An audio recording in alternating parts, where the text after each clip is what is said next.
Molt bon dia, famílies. Aquesta setmana, i amb motiu de Sant Jordi, us volem fer des de l'escola una sèrie de recomanacions de lectures per a realitzar amb els vostres fills i filles. Comencem avui per l'etapa d'educació infantil, tot i que les recomanacions ja veureu que poden adaptar-se a altres nivells educatius. Són contes escollits per treballar sobretot tota la part de les emocions. I el primer d'ells és aquest. De quin color és un petó?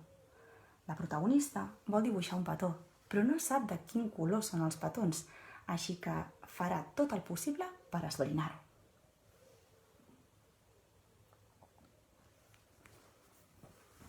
El següent conte és aquest, Somiacontes. Són un total de 10 històries breus en què els protagonistes no volen anar a dormir per diferents motius. Ells, amb l'ajuda de les persones més estimades, trobaran solució a aquest problema que els suposa cada nit. El següent conte és aquest, Tinc un volcà.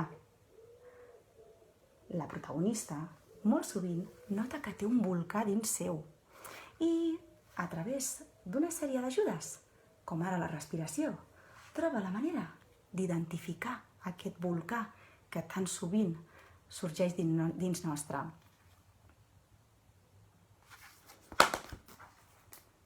Per últim, un conte del monjo budista Thich Nhat Hanh, Per què existeix el món?